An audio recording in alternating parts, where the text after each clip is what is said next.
Hello. Well, I build dioramas, and because I do multi-layers or levels, it's important for me to be able to work on these easily as I'm building it. I also don't go from a plan. They evolve over time, and I need to be able to make changes. So what I do is I have, this is a facade, and this facade comes right off. Now, this one slides off really well. They don't always do that. Sometimes it definitely takes two hands. But I've been deploying that kind of a facade on my dioramas for a little while now. And what it does is it allows me to have the internal stacked pieces of foam that I utilize, for the structure of the diorama. Those are free. They are not glued together. Now, some are. This, because it goes to create an entire floor, those are glued together. But like this major top component, that can come completely off and set over to the side. Now, in some instances, I have some things attached to the bottom of it. So I use like standoffs so that I can actually take this thing apart and move it over. Now, when I've got electrical work, on the backs of my dioramas, what I do is I typically use a little breadboard, and everything plugs in and can be unplugged. And that allows me to take all the wires or components for this level right here, unplug them, and then, take this whole thing off. I can work on this. I can continue to make changes to this all throughout the build. And that has, a heck of a lot to do with the style of building that I do. It's very organic. I don't have a complete plan when I build. So if I do glue something down, then I might have an idea later on in the build that I want to, really get into. And it's like, gosh, I can't because I've, maybe secured this. So that allows me to make changes, make updates during the build. But even after it's completed, I don't want to say, okay, it's done. Now I'm going to glue everything down, because what if something fails? I'm very careful with my wiring. It maybe looks a little wacky back there, but I'm actually very careful with my wiring. And so everything's good. But if something should fail, because it's still modular, in most cases, I can take this apart and replace a light. It wouldn't be easy necessarily, but it would be impossible if I didn't, keep it modular and keep this stuff loose. Gosh, there's still some, blue tape there, because this also is free from the base. So anyway, there's a lot to keeping it modular. There's a lot to being able to work on this thing during the build and explore an idea that maybe you didn't have initially. That's like, wow, I really like this idea. After I've maybe built even 3/4 of what I'm trying to build, that has been a freedom that makes diorama building for me very, very enjoyable and very exciting, because some of those ideas that I get later on in the build, I never even conceived, and it's a result of what I'm looking at and what I'm doing in the diorama. So it's very organic and it fits the diorama. So anyway, thought I would share that. I hope you're having a wonderful day, and I am continuing the design of my new diorama, which is going to be based on the fantasy writings of Raymond Feist, my favorite fantasy author. Just wonderful books. Hope you're having a great day. I'll see ya.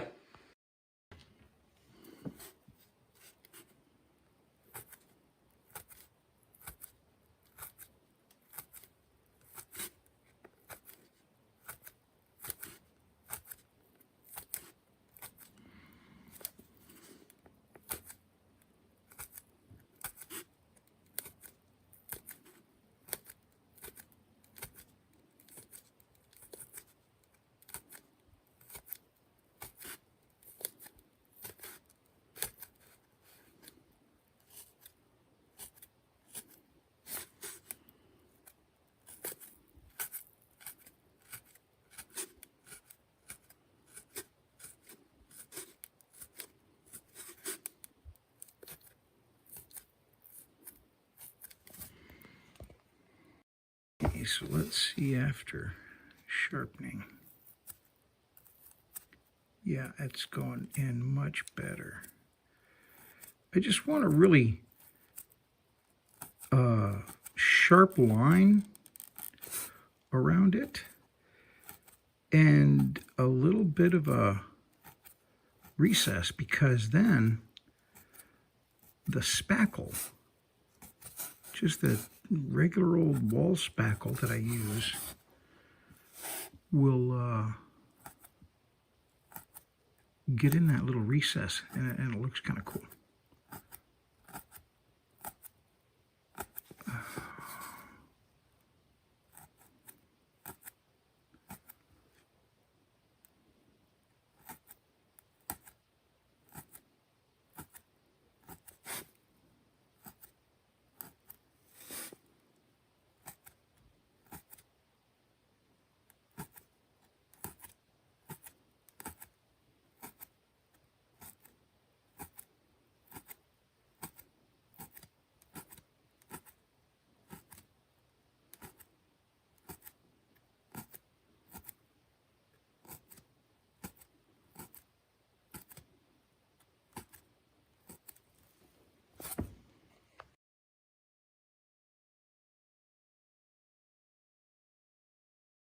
I think I'm here that and do them that. I don't know what I'm doing. I'm here. Oh my goodness. Hello and welcome, and thank you very much for coming in. I got to stop this banner. There we go. And then I got some comments here. Hello, Eric. Hello. Thanks very much for coming in, Eric. And Martin is here. Hello. And Scott is here. Hello, Scott. Thanks very much. And then Paul. Paul came in like, I don't know, 10 minutes ahead. And this has been kind of fun. I hope you like those videos. What I've been doing is I'm trying to get all this figured out. What I've been doing is I'll take like some videos that I'm actually editing during the week. And sorry, these are a little bit high. I can't see what the heck I'm doing. Oh, sorry. Ghost just jumped out of the window. I think he fell out of the window, actually. He's okay. Sorry about that. Today we're doing cobblestone punches. And I wanted to show some of the video that I took about, doing the process, things that are actually going to be in the videos later that I'll produce about the build of it and all that kind of stuff. And to show you how to do it. The other thing is I made this little brass punch. It's just very simple. And I'm going to show you how to make that today. And I'm not going to wait like to the end. We're going to get to that pretty quickly. And I've got the big camera, the big lens, and I've got it set up so we can do a top down. And I'll show you how we make it. So welcome and thank you very much for coming in. So yeah, I'm having a great time. This is the top of my latest diorama. And it is going to be of a medieval coffee house and like street with cobbles and stuff like that. And this is the first time I've done this. I've got pictures. I don't have to just do this, but this is the first time I've done like that stonework and cobbles to this extent. I've done a little bit like bridge abutments and things like that on my Narvik video diorama and the videos that went after it. But I think this will be a lot of fun because I'm going to basically do all like the medieval, building and not torn down like I see a lot of, like it's bombed out World War II. But this is going to be a thriving, active building. And you'll see the front of it here, but around the back, it's going to all be open so you can see inside. I guess I'm building a dollhouse, really. But the reason is I'm building this so it can be playable, if that makes sense. I want this diorama to be able to be playable, so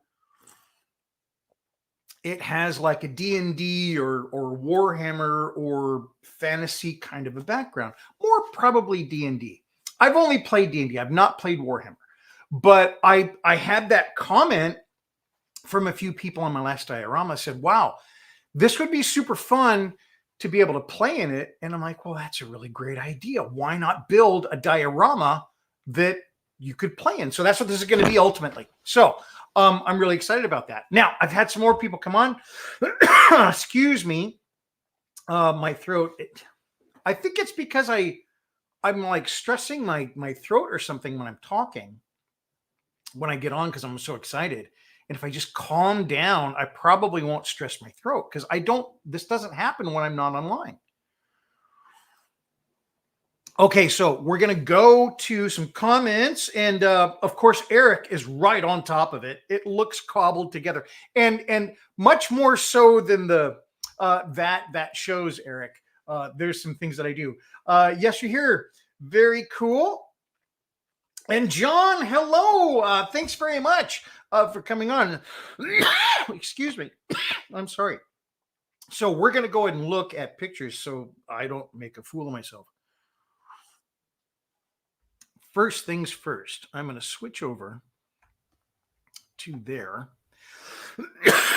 Excuse me. And we're going to look at this. Now, these are my favorite books. Pardon me.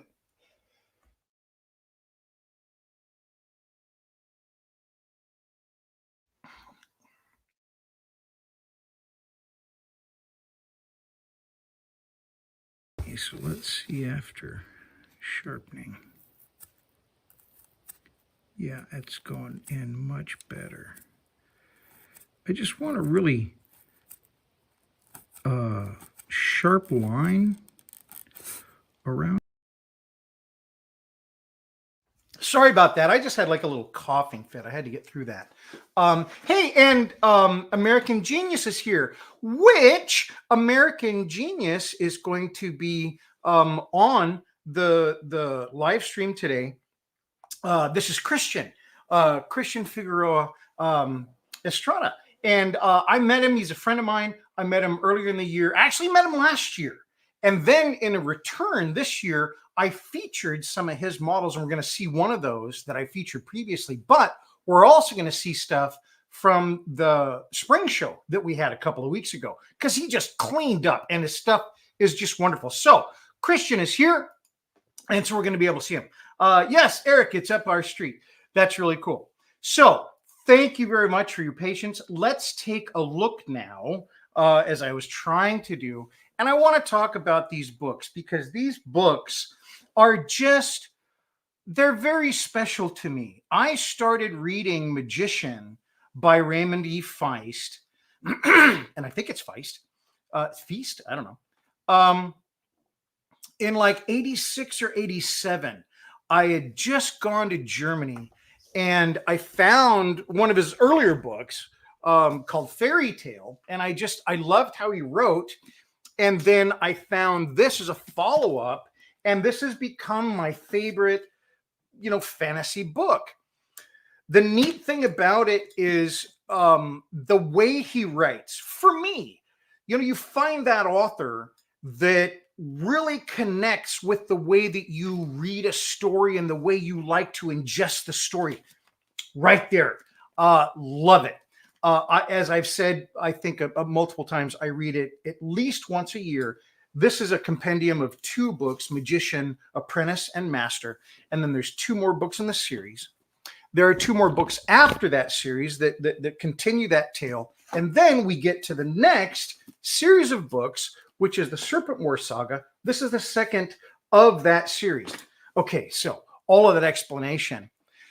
To get to a point where it's in a medieval style village, I know the background quite a bit. I know the landscape. I've lived in that world for a long time by reading the books, even if it was my first time through. Pardon me, like after 8 books, you're really into that storyline.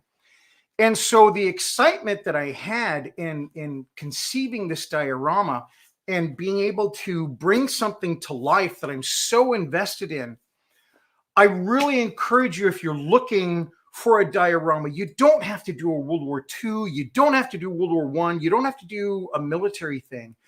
I'm debating on what level of characters, if any, I put in this diorama, because, as I said, I want it to be playable. And it may only be scenery. But that scenery is so vivid in my mind. In my mind from reading these books for years, that if you're looking for some type of inspiration, go back to one of your favorite books. Go back to one of those scenes, those areas in that book that you really connected and found wonderful, and do it. I have big connections with this because I worked in restaurants as a kid. And the layout of the coffee house I'm going to build is basically the facade is what I imagine in my mind from reading these books. But the inside is going to be a combination of my own memories working in restaurants in junior high and high school. So I'm just 100% thrilled about this project. And I think those deep recollections and memories of that time are really going to add to me putting in those details. So I'm trying to explain this, and I hope I'm not taking too much time, because I really want to get across the beginning of a project, the beginning of a diorama, and how I think about going into it. I gather my data, but most of my data is so personal. I think that's going to really help me realize what I do here. And that's very true with all of my dioramas. Whether I'm making the story up, and that's why I make up a very deep story, so that I can, pardon me, kind of live in that story, that imagination, that imagined world, like Midkemia in these wonderful books. If I can do that with my own story, then I'm also able to add those details and supporting scenes to the diorama.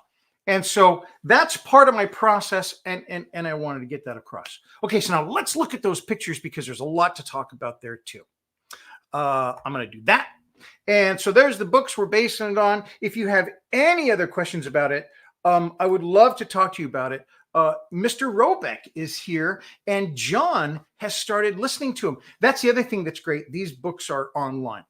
So starting the diorama last week, I started on Monday. I'm working on a lot of things, but I'm blocking it in.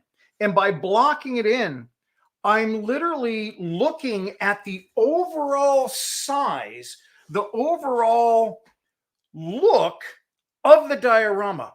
I'm not even, I want the maximum height and the maximum width. It's just what I'm looking at this point. And there's a very specific reason for that. As I look at this, I want to have a sense of proportion that's pleasing. I don't want it to look out of place. I don't want it to look squat, too narrow, too tall for its width, whatever. That's not the statement I'm trying to go for. What I'm trying to do is make it pleasing to the eye. And to do that, I use this. Now, this is, I made this years ago, and I made this for the design of my cabinetry, the design of woodworking projects that I do. And it's called a Fibonacci gauge. And it uses, and I've got to be careful here, because there's two different concepts that really dance around the same idea here. There's the Fibonacci sequence, and there's also the golden mean, or the golden rule.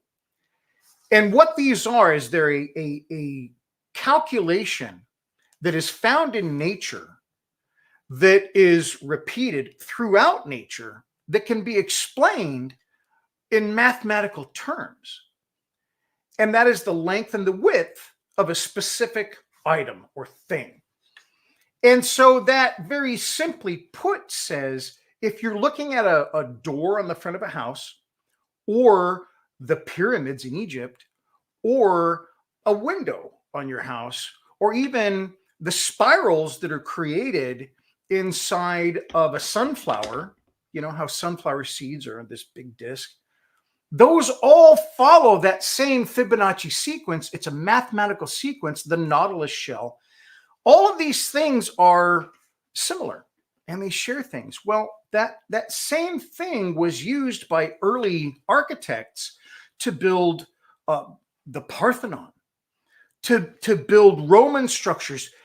It's even been found in Sumerian archaeological digs. Now, that kind of thing, there's something going on there. And so it's something that we are used to seeing without really even seeing it. And this gauge allows you to utilize that in very simple terms, utilize that to design. So what it does is it has these 3 pointers. Even if in its closed position, you can see if this is my hole distance, that is the secondary distance right there. Meaning that when I pull this apart, I'm calculating the golden mean or the golden ratio, which is 1.618, meaning that this is 618 of the total. So it's 1.618. Now, when I'm looking at the shape of my diorama, if I want something pleasing, again, that ratio, what I can say is, well, if it's going to be, and I'm not looking at this one, I'm looking at this one. If it's going to be that tall, I want it that wide. Did you see how I did that? So if I want it that tall, I want it that wide. Now, why I say that tall is I'm going to be placing a building on top here. So this is not everything in the diorama. Again, the maximum height is going to be about here, and that's going to be the top of the building that I am building on top of this. So that is something that will allow just your subconscious to see it and find it pleasing. Again, it's not meant to be striking. You may elongate it and have like something tall, like a grandfather clock, maybe. That is an elongation of the same sequence, but it is elongated to be a striking form. But in its most base form, it uses this rule. So anyway, I don't want to go too far into it, but it's a fascinating thing to look into. It is something that I've done since I started looking into, woodworking and designing, that kind of stuff. And I've carried that right through to my dioramas because I want to use those same properties and elements in making it pleasing to the eye from the very start. So again, the shape based on that sequence, the golden ratio, and that's even before any details are added. Okay. After I've got that, what I like to do in my dioramas is I start to work on the top, and that's what I did with these, with the rock and the cobblestones, and that's what we're going to look at now. I do want to get back to some comments. So American Genius is here. Great. And we're going to talk about him later. And I'm so excited for you guys to meet and see his work.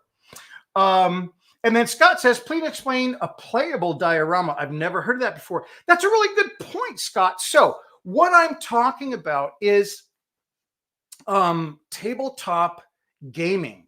Typically, people that play Dungeons and Dragons or tabletop gaming, Warhammer, whatever, where you have a bunch of friends gathered around a scene that might have a castle. There's some beautiful dioramas out there that you have a little figure. It's almost like just like a board game, but it's on steroids.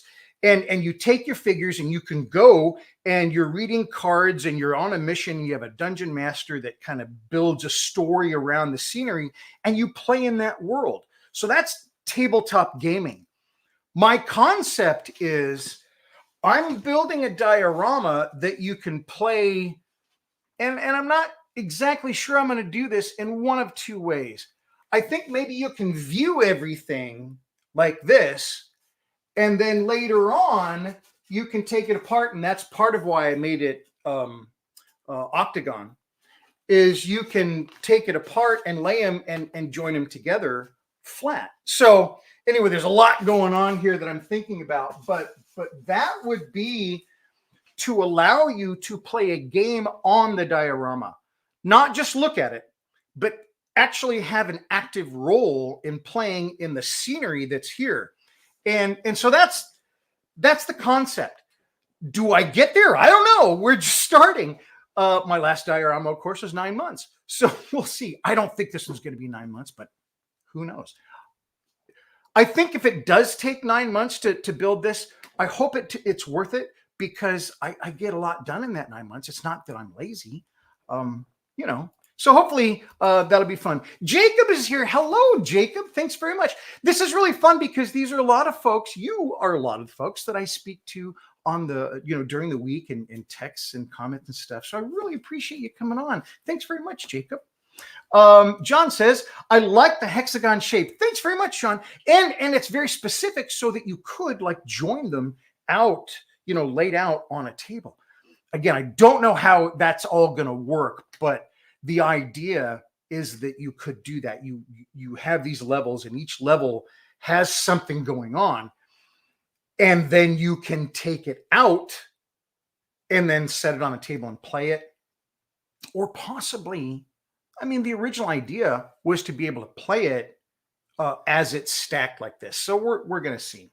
And I'll talk more about it. That would be awesome. Thanks, Jacob. Whoops, I meant octagon. Yep, I got you. Okay, well, thanks very much. We're going to go back to some pictures. And over here, after I got my basic shape, sorry, I wanted to have a slope. And it's really fun because all of the reference pictures that I saw on doing something like this, I always saw the streets on slopes with the cobblestones and the stonework. And that's what I wanted. Later on in one of the comments, one of the followers, Angela, if you follow my channel, you probably know Angela. She was commenting, yeah, she read in a book that was just done that way to help in sewage management, which is brilliant because that's one of the things that I wanted to accomplish in carving and shaping this is I do want to see a little bit of muck running down the sides of these streets. So the streets themselves, as I carve this in, and we're going to look at this too in greater detail, but as I carve the edges of these streets, I was thinking about this, that I want gutters and I want some muck, flowing down those. It's not going to be pristine. I like a used world, and that's what we're going to have. So here, let me interject. When I did the carving, pardon me, I want you to see this profile. And that profile shows the gentle slope that I'm working with. I'm pretty much full thickness here, and it's coming down. It's not dramatic, but it's enough that I'm going to be able to get, I want to get the slope of the land and how it affects the foundation. That's really why I wanted to do this slope, the first thing. Obviously, like I just said, the roads. But by getting that there, that will allow me to have the foundation a little bit shorter here and a higher foundation here. And I just think that's very interesting because then I can show a little bit more of the foundation in front. It tapers off in the back, and then it goes to the wood Tudor style, wattle and daub kind of construction. And that's what I'm going to be going for. I'm going to do Tudor, and I think I've not done that, and that's what I find most interesting. And so that's what we're going to do. Thatched roof or tile? I think tile. I don't know that I'm ready for thatch, but we'll see when I get there. I have some ideas about doing a thatched roof, and I think I could do a good one. Mark is here. Hello, Mark. Thanks very much for coming in. It's great to see you. Okay, so back to pitches. This was carved or shaped or whatever you want to call with a scalpel. And pardon me, I've seen this done a lot. I've done a little bit of it myself, but not to this degree. And so what I really wanted was I wanted to have squared off stonework on the edge of the curve. And I think that's important because, again, this is, the medieval times. And obviously I have to kind of borrow from our own history, though this is a fantasy book on a different world. they utilized a lot of the old Roman roads that were, of course, there 400 BC. During medieval times, they would tear them up and redo cities and all that kind of stuff. And they would use all of this rubble that was in the Roman roads. And the Romans had cobbles, actual cobbles. And I didn't know this back at like 200 or 300 BC, they had actual cobbles. So that settled a question in my mind, should I actually have cobbles? Number one. But it also told me that there was this construction of using cultured stone that they were able to dig up and utilize from torn down buildings after the Romans left England. And pardon me. And then that's what they used for the construction of a lot of foundations and things like that through the Middle Ages and prior. So that was my thought process going in here. And so that's what I'm doing here. I do have some flat round stone in there. It's not brick. I didn't want it to look that advanced. I didn't want it to have like some of the cobbling and some of the stonework that I've seen other people where it's very ordered. Certainly that came in and is very prominent. But when I lived in Berlin, stationed in Berlin in the late 80s, I did have a chance to see cobblestone streets. I did have a chance to see some very old stonework. And it was a combination, it was a combination of something that was cut and fit and just stones that happened to be. So yeah, I wanted to, utilize that memory to make it as authentic as possible. So I continued that process. I cut these in. And if you'll notice down in the lower left corner of this, you can see that they've got a little bit of texturing on them. And that texturing is done with a little stylus. And so I do have a picture of tools that's coming up, but I just want to show you the stylus. This is a very, very small round stylus. It's like just a round ball on the end. And it's just like for carving Sculpey. Mrs. Modelcraft gave this to me. It's from her Sculpey stuff. And it works wonderfully. The great thing about it is it's polished and it doesn't grab the foam. When you're sculpting on foam, when you're trying to, and I'll show you this on the close-ups later on. When you're trying to do that, if you have something like a pencil sometimes, it can grab, it can tear, it can do some bad stuff. So I didn't use a pencil on any of this, like you see a lot of people tracing or retracing cut lines. I used a stylus and it worked wonderfully, and I'll show you how you use it. That gave me I believe, some nice, believable texture on that stone.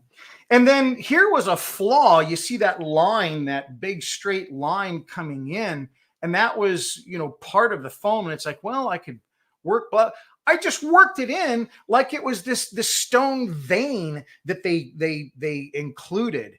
And so I just try to be adaptable and work through it. So you'll see later on what I'm talking about. Once I got that whole curve done and that deeper slope, and I thought that needed to be angled, then I went ahead and put spackle. Now, the spackle that I use happens to be pink. It's the kind that you put up. It's pink when you put it up. When it's white, it's dry, which is nice. So I put that on. I'm going to show you how I apply that. I'm going to show you how in the live demo, how it comes off. And I'm very happy with this. I should probably talk a little bit about these roads a little bit more and how I got these roads in this way. I carved, and I have video of that I'm editing. I carved that with my Fordham. I couldn't even think of it. I had to look at it on the wall. With my Fordham. And I used that to get the basic general slope. And I haven't done this really before. I then sanded everything. So that's what you're seeing here. The road and the curb and things like that. It was very ordered before I started doing any of the sculpting, because I did that and then I sanded it. I sanded it all the way down to like 320. I tried to get relatively smooth. I think I might have even gone to 400. And the reason was every time I'd seen somebody do bricks or stone or cobbles or whatever, it was on relatively smooth, flat, pink foam. This has a little fuzz to it, so I was a little scared about that. It worked fine, and I'll show you what I did. But I just wanted you to know you can do it, but I think that sanding, I didn't use any heat on it. I didn't want to put a little skin on it, which you can do with like a hot gun, a heat gun, or even flame, because I didn't want to mess up my shaping. But it came out all right, and I'll show you. So after I was done, that I let sit overnight, and then the following day I went back and I started doing cobblestones. So we're going to look at a couple of cobblestone pictures here, and then we're going to right into the demo. I've been talking longer than I thought I would without doing the demo. So these are the cobblestones. I wanted very specific cobblestones. I wanted specifically sized cobblestones because I've seen online cobblestones that I personally didn't recognize. Pardon me. When I lived in Berlin, that I told you about in Germany, cobblestones were about the size of the palm of your hand. They're about 3 inches by 3 inches, maybe 3.5. They were very, and though they're varying in size, and they had been tumbled, or the corners have been knocked, whatever. The cobblestones in the streets in Germany were very, very normal, same size, again, about the size of the palm of your hand. And so that's what I did.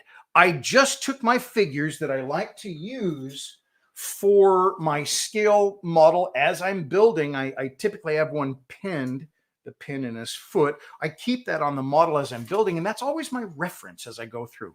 I do have a 1/35 scale ruler that I can reference as well, but I just like this guy. And so I said, if that's going to be the size I need, then I'm going to need to make a punch, because I wanted that hand-laid cobbles like I saw when I was younger in Germany. That's what I noticed. It was this very, random order, because the thing about cobblestones is you can tear it up, do your work, and put them back. Same cobbles. You don't have to redo anything. You just put them back. So anyway, let's go into a demo. I am going to fire up this top down, and we are going to take a look at how I made this tool, as well as, where's the top down? There it is. As well as how to utilize the tool on the foam. So here is the tool. And it is just simply a piece of brass. This is 5/32. I had to write it down over here. It's 5/32 brass tubing, or it's 4 millimeter. And, that's what I mean for the OD. It's relatively thin walled. It's not really thin. It's strong stuff. You can see that.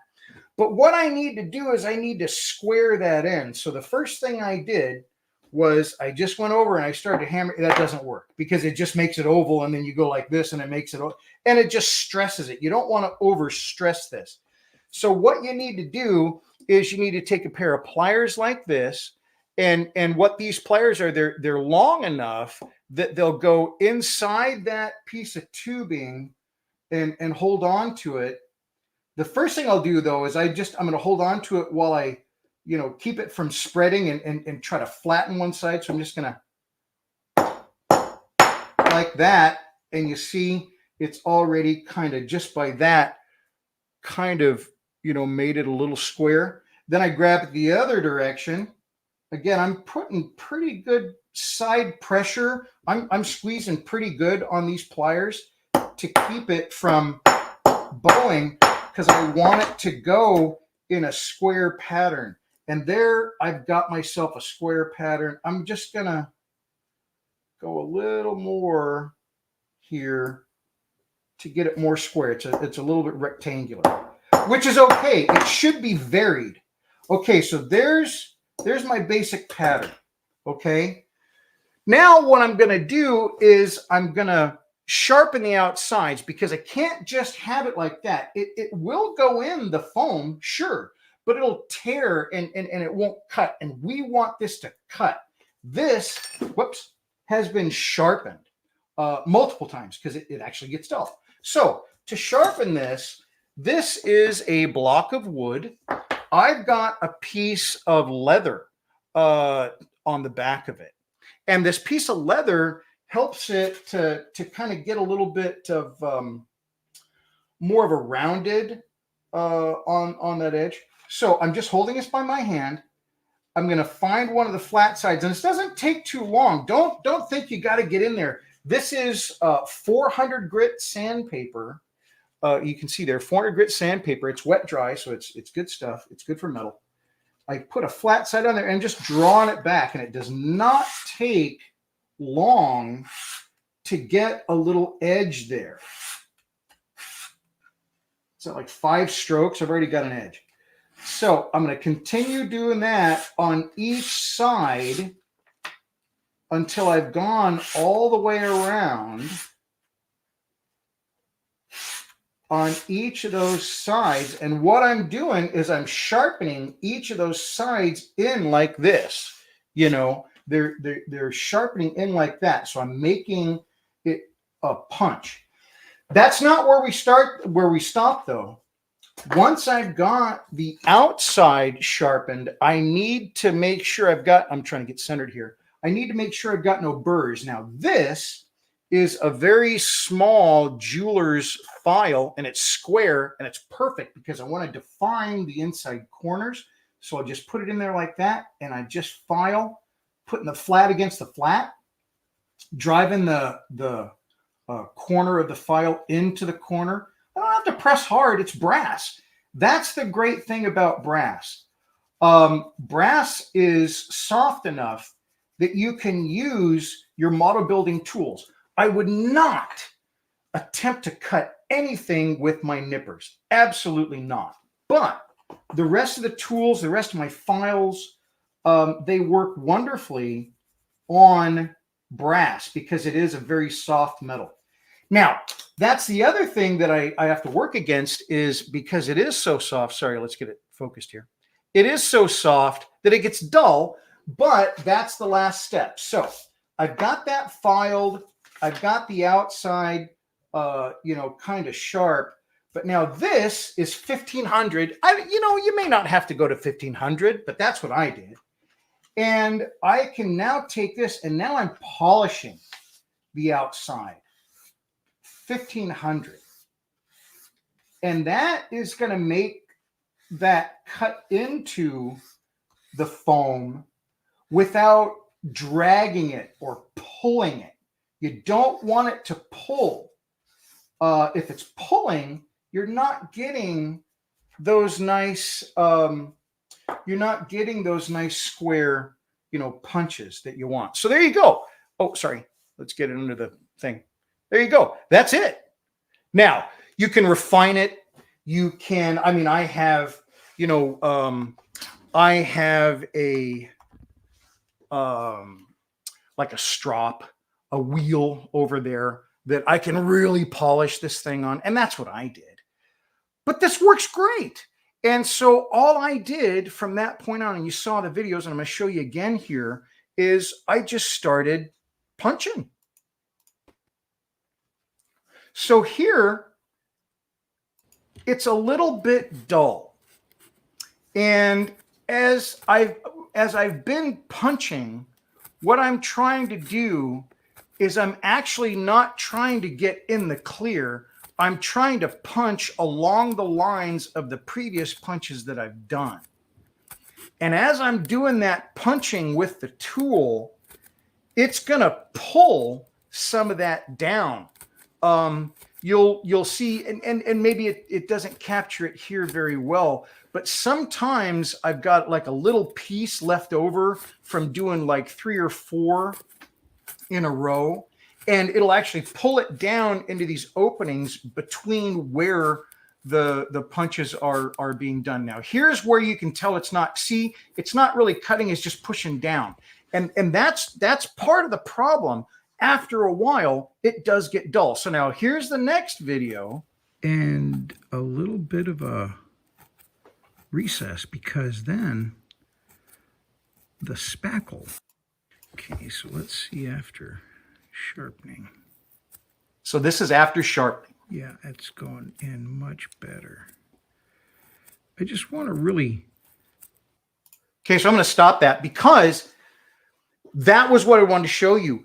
After a little bit, what happens is, because it's soft, it starts to get a little bit dull, and it starts to pull, or it's not cutting, but it doesn't take long. You just go back, you hit it with that 1500 again, or if you have a strop, it really does work well. I go over to my machine, I hit the strop, and man, it just does great. You kind of want this like maybe you've seen a chisel. When I use a chisel, or when woodworkers, do chisels, they don't just sharpen this. It's not rough. That you polish it. And one of the reasons you want to polish it is you're cutting at such a minute level that little scratch or something like that grab your material. It's the same thing in the foam. If you don't polish that little punch, it kind of grabs it, doesn't make as nice of a little cobble. Okay, so after that, what I do is I put a little spackle on. So we're going to go back to the overhead, and I'm going to show you how I put spackle on this, and then remove the excess spackle to get it to look, like it's been put into a road, and then there's dirt around it and stuff like that. So I'm just clearing this off over here, and we'll go back to the top down. And what I'm going to do, that's not the top down, sorry. What I'll do is show you something, that right there. So I'm going to, yeah, I think that's enough light. Is that enough light? This is the opposite curb of the one that I previously did.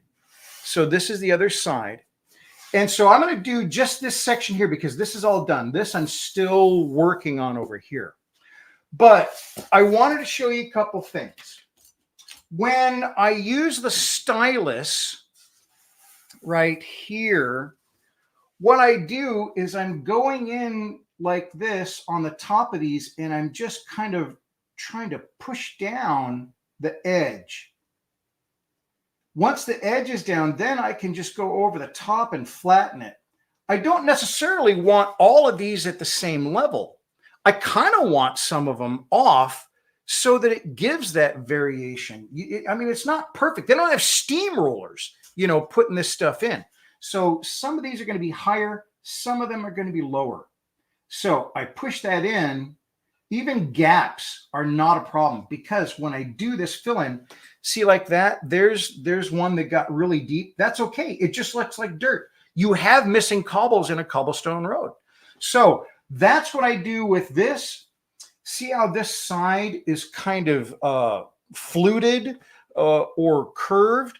I use that on the edges, just like this. I'm going to turn this around so you can see it maybe better. Right there. And I use that to round these edges here. Again, it doesn't grab, it won't tear. So this is a great little tool, and it's really nice for getting a little bit of texture on top of it. Okay, so now spackle. How do we do it? It's very, very simple. This is just regular spackle, and I got this last week for doing my walls. And I use a little palette knife, okay?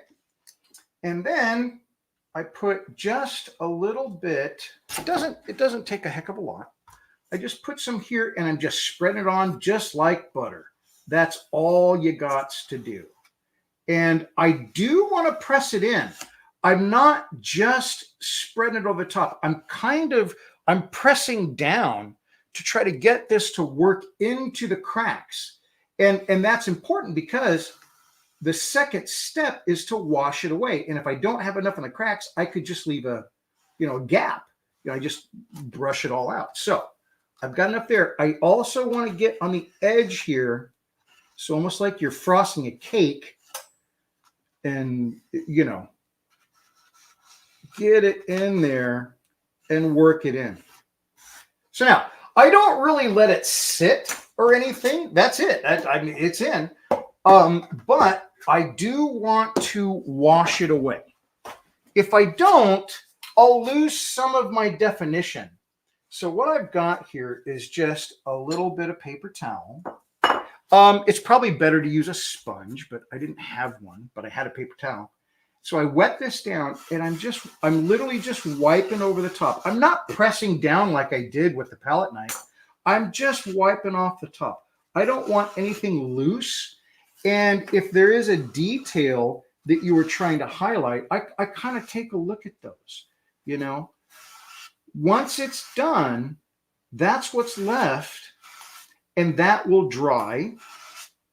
And once dry, I can throw that away. Once that dries, it turns just like this. So it just turns white. Now, that's not the end of it, though, because, these things are carved. So it's kind of open cell, right? And remember, when working with this foam, you don't necessarily want to leave the open carved part. You kind of want to seal it, right? Well, that's where we go with the Mod Podge. So this morning, after everything had dried that I'd done last night, which was the road part of it, I just took some thinned Mod Podge and water. It's the flat Mod Podge. I'm not going to add any shine to it, which would be okay at this point. But I just brushed that on. A thin coat. I don't want a bunch on there, because Mod Podge does have some thickness to it. So, I mean, anyway, it's just not a lot. And so I brushed that on there, and then I dabbed it off.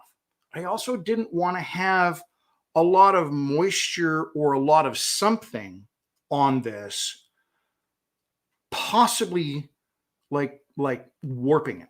So remember, when I do a diorama, I always say, put substrate on it. There's no substrate on this. So look at it. Now, I'm trying to keep that flat. If I put a lot of Mod Podge, a lot of ground texture, if I'm using like some of my Vallejo mud or something like that, and I put a gob of it on there so it's thick, as it dries, it will constrict a little bit, okay? And that constriction, what it can do is it can make your diorama warp. Now, when you have a little bit of substrate on it, so it's glued to a piece of wood, like I say is probably a good idea. And I like to use 1/4 inch MDF, then it's really okay. It's not that big a deal, right?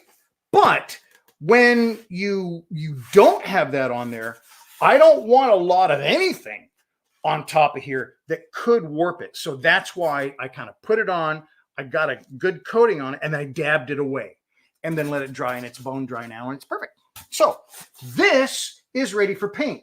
This little piece that I did right now, once that's white, it'll get the same treatment, but I've got some more to do over here, so I'll do that a little later on today. So there you go. That's where I'm at. The fun part is the next part is going to be like foundation, and then walls, and all that kind of stuff. And I'm going to build it in such a way that the front, what you're seeing, is basically going to be a facade, because the inside of the restaurant, because it's basically it's a coffee house, but they had food and things like that. The inside of the restaurant, I'm going to be modeling after a place I worked at in junior high called the Feed Store, and it had like the stairway and everything, kind of like this. The layout is freaky. Maybe that's why I connected with the story in the first place. But the layout is very, very similar to the place that I worked as a kid. And it was even an old creaky feed store. Wonderful story. I'll have to tell that one someday too. probably on Patreon, because it would be me waxing.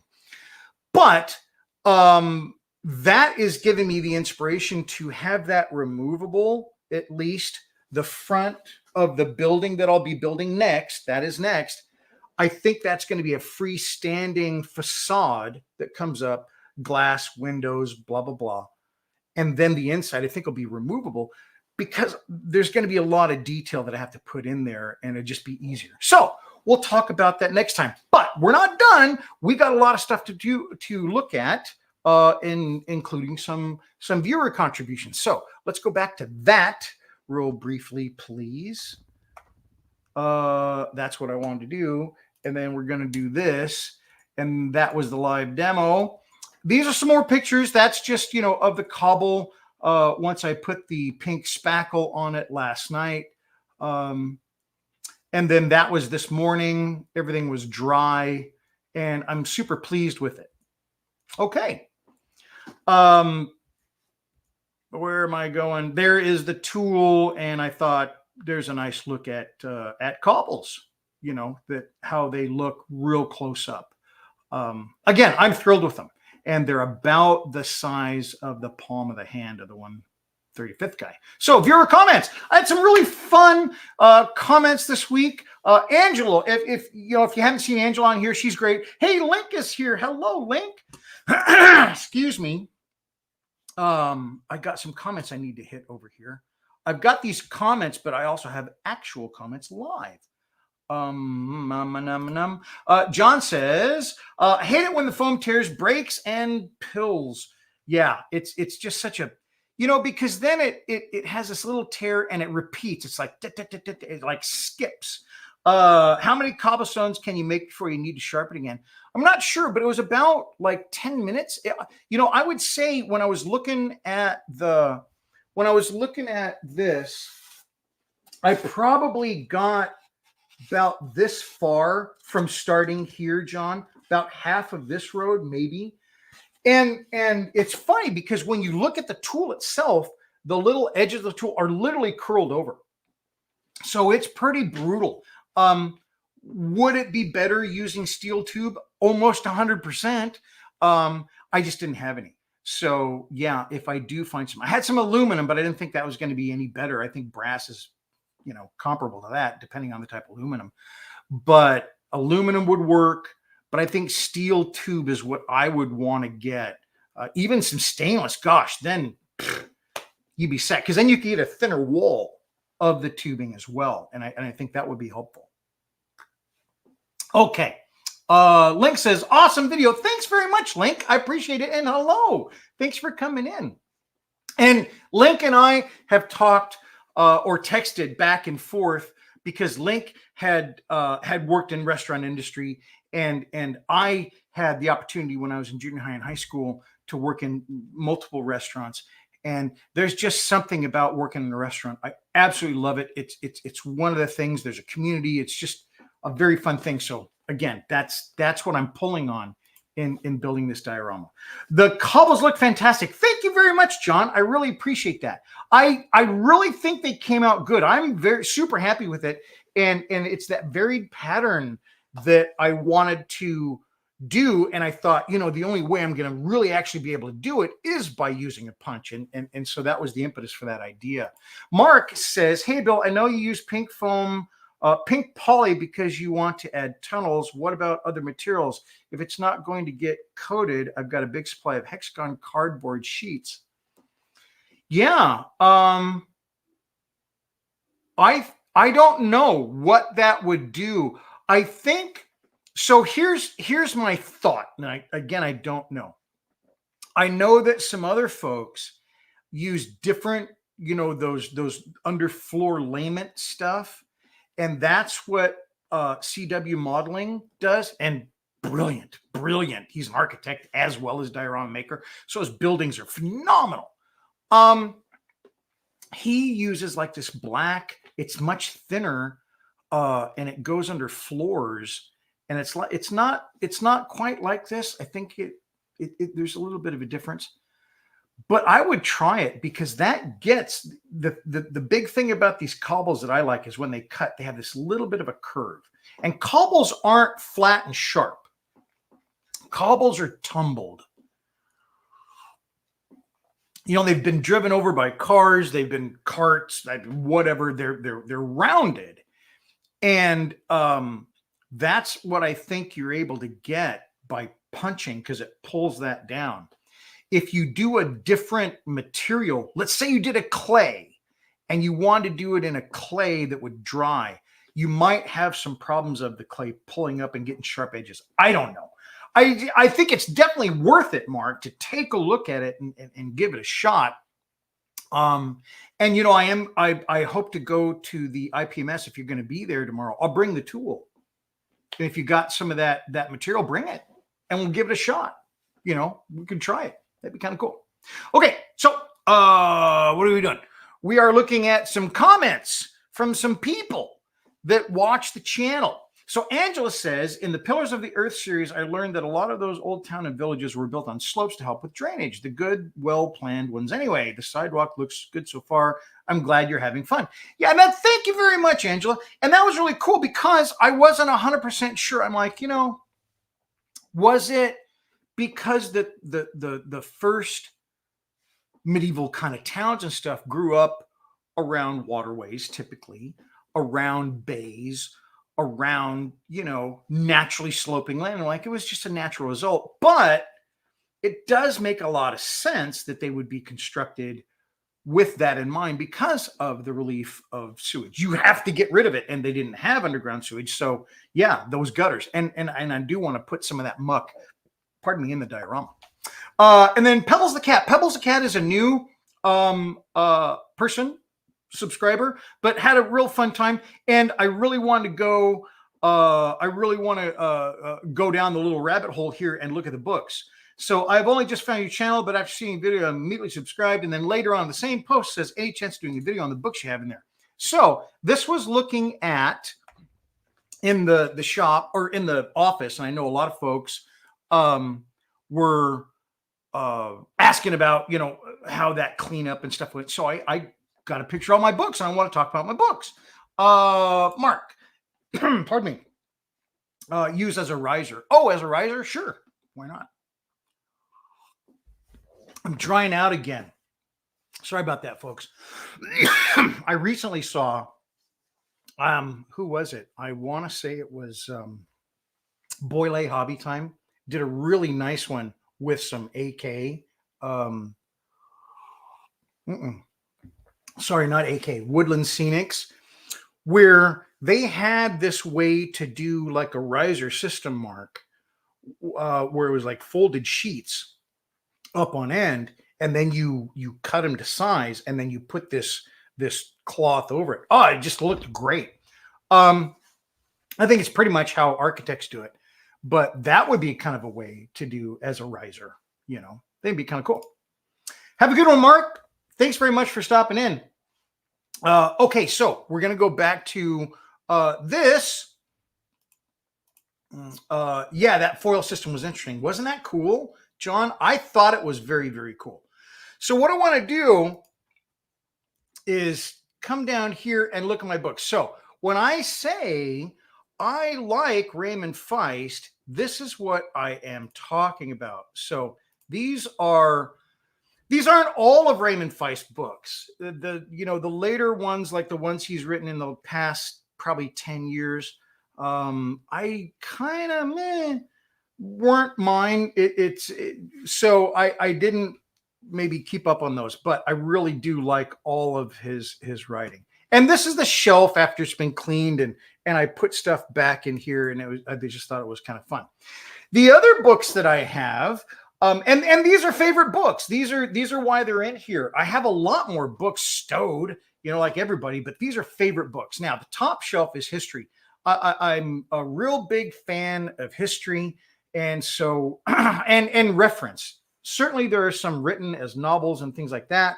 1491 is brilliant. American BC, brilliant. But I like reference books because I love looking that stuff up. Down below that is the bottom shelf here. That is True Life Adventure. Now, I don't know if anybody has read any kind of true life adventure, but I really like that.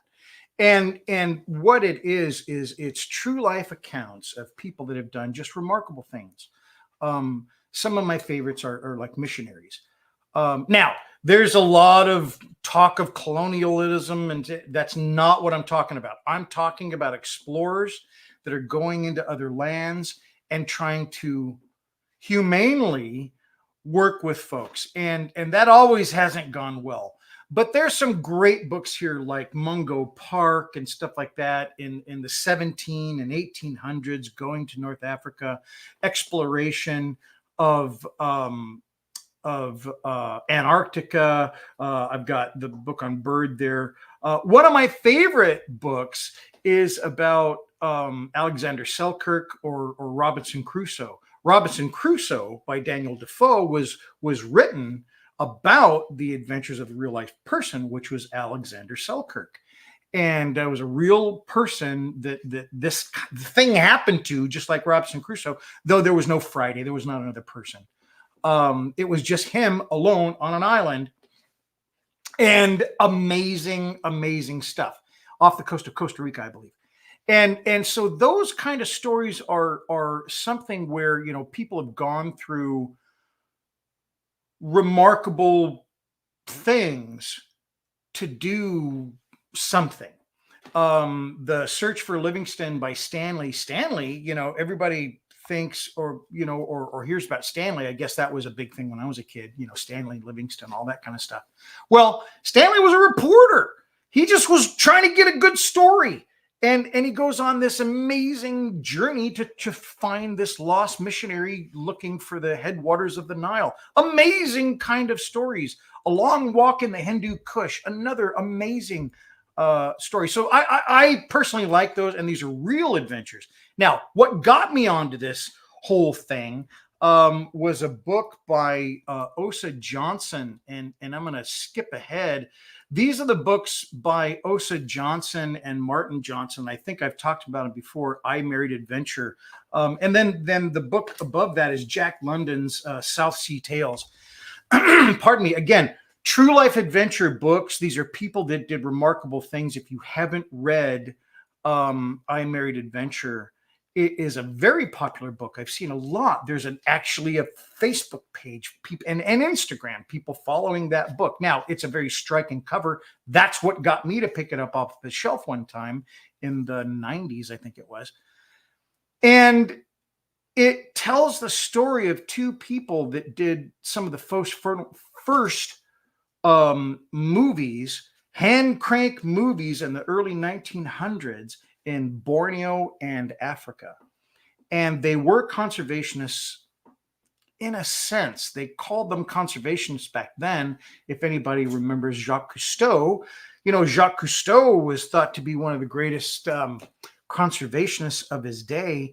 And then during the episodes that I used to watch on Sunday night, they're going, okay, now it's time for dinner. And they go have this wonderful dinner of all the stuff that they killed and ate, that they were just photographing. It's just, I don't want to be that glib, but it's a little bit ironic and it's a little bit funny, so again, conservationists in their day, but wonderful stories. And I believe these are wonderful stories that give us a peek into how life was back then. You don't have to agree with it, but to have someone's personal account of a situation that seems remarkable to try to undertake today, and they did it in the 1920s with much more limited resources, technologies, whatever. Pretty remarkable stuff. So wonderful books if you're interested. That's why I wanted to share them. And certainly I listen to people that make comments and I want to talk to them. So thank you very much for letting me indulge in that. I want to get to another that I would like to show. Modular Spotlight. So this is Christian Figueroa Estrada, and Christian won at the 2024 spring show in the last couple of weeks. And I just wanted to show some of Christian's models. Now, Christian is a very diverse modeler. And I think that's very, very cool too. I saw some of Christian's, and if you'll remember, in February after the Northwest Scale Modelers show, that's the 2-day show at the Museum of Flight in Seattle. I had taken a few pictures of the ones that really impressed me. 2 of those were Christian's models, and one of them is going to be, we're going to look at again today. But I had no idea that he did some of this stuff. Now, he did do another jet and stuff, so I knew that there was some diversification, but wow, just wonderful stuff. And really top-notch modeling that I don't know that I'm capable of. And that's not me trying to humble pie nothing. I'm really trying to tell you, I don't know if I'm capable of what Christian does here. So take a look at this vehicle. So he got a second place for this one. He's got some firsts coming up too. But look at this vehicle. It is just absolutely stunning. And one of the things that I loved looking at when I was seeing Christian's stuff was like the glass, how he handled the glass, and how he was able to pull just such beautiful paint jobs and smooth. Now, I didn't judge this. I did judge some vehicles at the show, but not any of Christian's, because it was in a different category. But I was very impressed. Look at this beautiful Gundam. And this is the other thing. I see a lot of Gundam, and I don't see a lot of Gundam weathered. And I love that Christian weathered it. It's great. These are also not the standard Gundam colors for this one. I believe Christian and I were talking about this there. But if you look, just like, just right on the head there, the crown of the head, that's even polished. I mean, it's just the detail. And as I like to do detail, Christian likes to do in everything he does. Look at this, just how well this is done. That canopy, again, we talked about this canopy and his polishing process and making sure that these look, beautiful. And because I've never done polishing. I've never done polishing of a glass or a canopy. I've like dipped it in future, like you see people talk about, but man, these are just stunning. And you can 100% tell. As you can tell, there's a first place right there. Now, this you have seen before, because I was just stunned by this and another figure that Christian did at the Northwest Scale Modelers show. I showed this picture well, not this picture. This was at this show, but just look at, I wish I had a better picture, but look at the detail, the stunning detail. He does skin tone. He does all of that. Everything is just so well done. Wow. I'm just so impressed. Here's another one, and this is the one that I really honed in on when we first started talking about canopies. But look at just the detail on the rest of the build. So I like to show, other modelers and stuff that inspire me, because I think we all get inspired by people. And I think it's important to show that inspiration, even if I'm not building what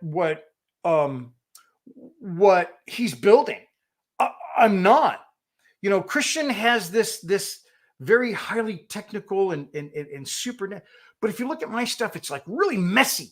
Right? So that's why I say that I don't think I'm going to build this kind of stuff, but it doesn't mean that I can't learn a lot from that. One of the biggest things that I think happened to me in the last show is I rushed. I absolutely rushed. And I said this before, I don't think I would have placed so high if I were in a different category. And there is the ability to be in different categories, just the way, it works. You can actually be in 2 categories and be perfectly good.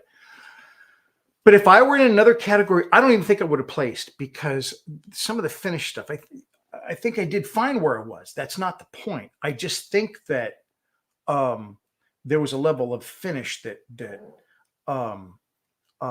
Christian has that I need to get to, everything was just finished so well. There was nothing left. Oh, I could have done a little bit better. And that's what I noticed on my stuff after the show. So it was great. So now here is something that I also wanted to show. If you're interested in being on Modeler Spotlight, you can go to my Patreon. So now Patreon's free, right? I mean, Patreon, you can be on for free. You can join my Patreon for free. You don't have to contributing thing. I do obviously do more things for the folks that pay because they get special tiers and stuff like that. But I do post, and you can contact me and say, hey, I'd love to be on, show some of my stuff on Modular Spotlight. And then we can text back and forth, and you can be on Modular Spotlight, which I would love, because I'd love to see what other people are working on and doing. I want to talk more about this because I have some new folks as patrons. Angela, she joined and she said, why didn't you put your Patreon on before? I would have done it a long time ago because I'm just not that smart about it yet. But, and Martin, thank you so much for being a patron, Martin. Martin joined here real recently too. And Mark Nelson, now he's not a patron, but Mark Nelson, man, I'm telling you, he gave me a tip the other day. I was like, holy cow, it was wonderful. And I thank you so much, Mark. It's really nice because you folks really, really help in putting this on. I have lots of people that help me. My best friend, Tom, my wife, my extended family. I am so fortunate, but also with people that make comments, because those comments give me ideas. Those comments get me, jazzed about doing a specific thing. And so, it's my patrons, it's my contributors, it's the people that I talk to every day. Everybody is helping me do this, and I'm very thankful, and I feel very fortunate for that, because I am having the time of my life. 100%. This is the best time in my life, and I really thank you for that. So thanks, everybody. That's about it. What's going on? So we do have John. We have our group build tonight. Every Friday. We haven't done that for a couple of weeks because of this or that. So we have the group build tonight. And then this weekend, I'm going to be doing stuff on this. I'm going to finish up my cobbles. I'm going to finish up that kind of stuff. And I want to really get to foundation. I am so excited. Why? I don't know. But the foundation to me seems like this really, really fun thing. And it's going to be rock and stone and all that kind of